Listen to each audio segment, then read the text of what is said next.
Welcome back, brothers. Today we're going to talk about progression in Where Winds Meet. This will save you hours later on because you might be wasting a ton of materials without realizing it, or you could be 3 times or even 4 times weaker than what you should be. Let me break down everything you need to know to you stay on top of your game. Let's start out by talking about the level cap. Right now we are level capped to 40, and in 2 days we'll finally get to emerge to 50. During this time frame, if you are wondering what you should be doing, is running around the map and collecting, well, everything that we can. The birdies are extremely valuable because it allows us to get huge power spikes. More on that later. If you don't do that, you might even cry. Also, make sure you're doing these hat quests as they give you good rewards, but more importantly, they can give you very powerful skills. If you're confused on what something gives you, just click on it, scroll down, and it will tell you exactly the reward you will be getting for completing this quest. Some of these have broken skills, so they are mandatory.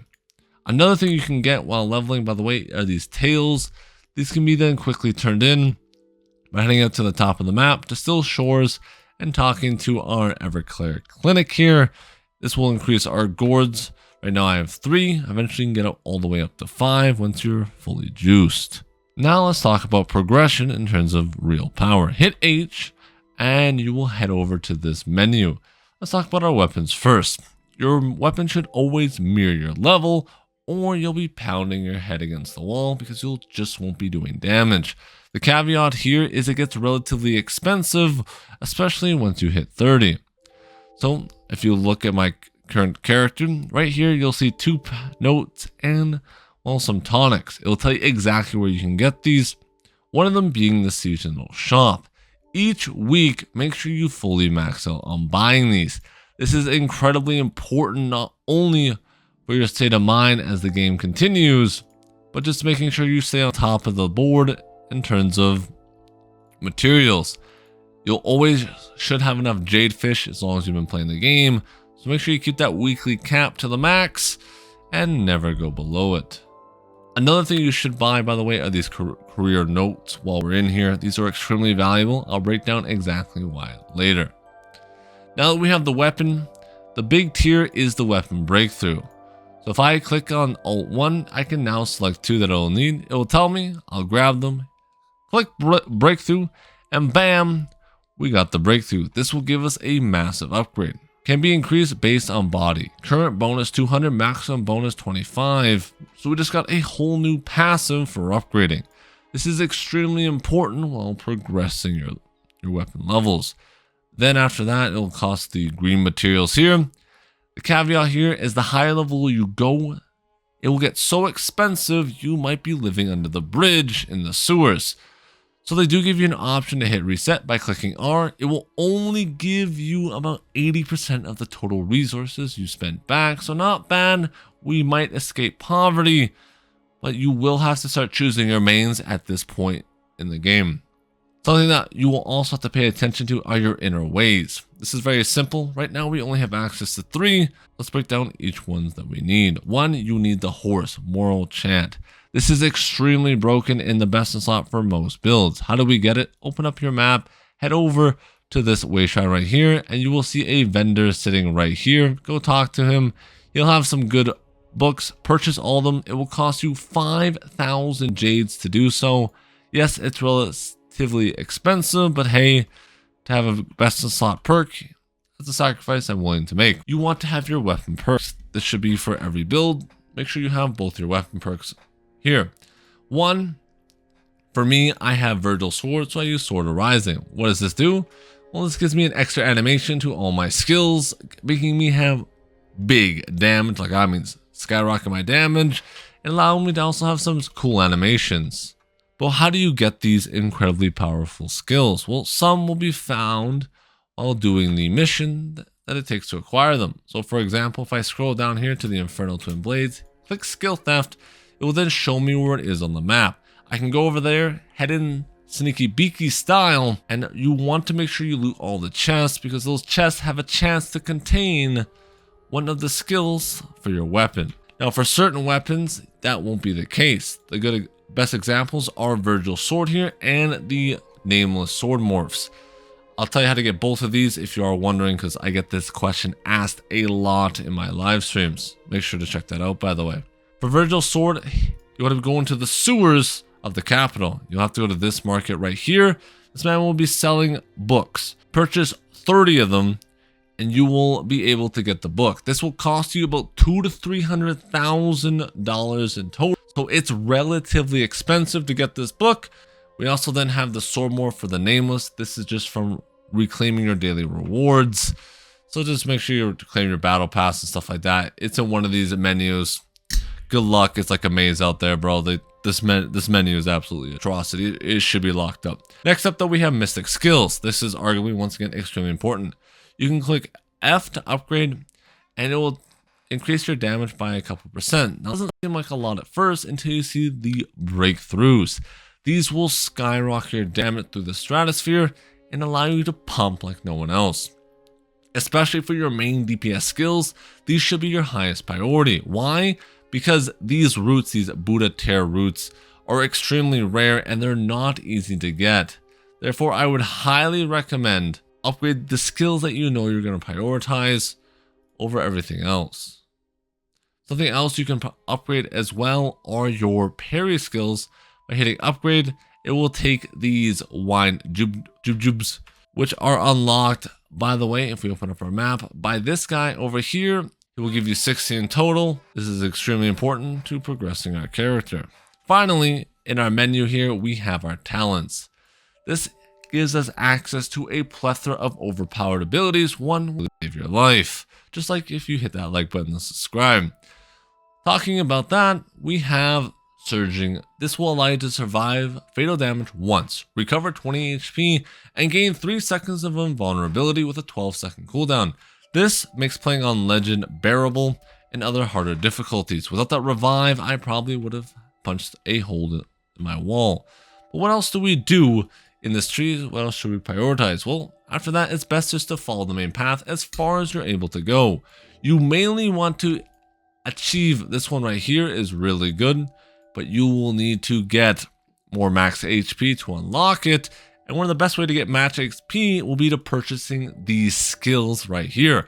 Sadly, we do have to wait until solo mode level 5, aka 50, to unlock these. But once we do, you should immediately upgrade this to the max.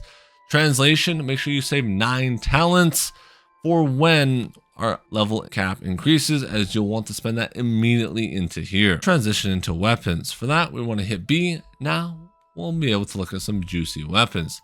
Here, you will have a set bonus. These set bonuses are critical to min-maxing a character, especially later on.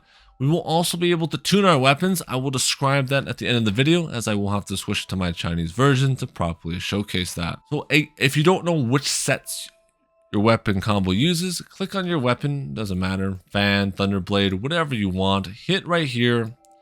Bam, we're in. Next up, click combinations. This will give you the sets the game recommends. Now, about 95% of the time, this is pretty much best in slot and correct. Now, you do have occasional moments where this won't be correct. Sadly, I can't help you out on that, but this is a very good rule of thumb to follow, especially if you're new, as this will generally always be good. It just might not be best in slot. Next up, I always recommend claiming your challenges over here on the right. If you have any, there is a lot of menus to go through, so make sure you consistently are claiming your challenges. Yes, I know it can be rough and confusing, but I believe in you. You got this. If you guys are wondering, by the way, where you get one of the best skills in the entire game for boss fighting the Buddha Clap, it will be up here on the map right next to this shrine. This hands down will allow you to nuke bosses much easier. Combine that with our 3 move, then hit Buddha Clap right after, in my opinion, to do boss fights, as the damage is just too high to pass up. Now let's talk about Enhancement. Enhancements will make us much stronger, as this increases our min physical and max physical attack across the board while giving us HP and armor. You want to upgrade all of these, by the way, starting with your weapons, then your jewelry. After that, transition over to your armor. That is the order of priority. And don't worry, this will stay upgraded through gear pieces. What does that mean exactly? Well, if I want to change out this fan for an umbrella, I don't know why any sane person would ever do that, but if you did, the umbrella will still get to use those passives. If you guys are wondering where you get the upgrade materials for the enhance, you will find them in these cities. This vendor right here will sell a bunch. He'll sell the crystals, the feather, the jade, and the bear pelt. You want to make sure you are buying these up whenever you have the chance, as you will need these as well in later levels. So make sure you have a good stockpile, just in case you run out and are completely bone dry by level 60. Now let's talk about our hidden passives. Hit details over here on the right, then you'll see your combat attributes, but more importantly, you can click down here and see explorational attributes. It will give you everything: total resolve, elegance, perception, coordination, everything a man needs to be happy in life, and to pet a kitty here and there. That will, by the way, level up your elegance. But elegance is important, yes, but the most important one by far is constitution. This one is extremely valuable. Why?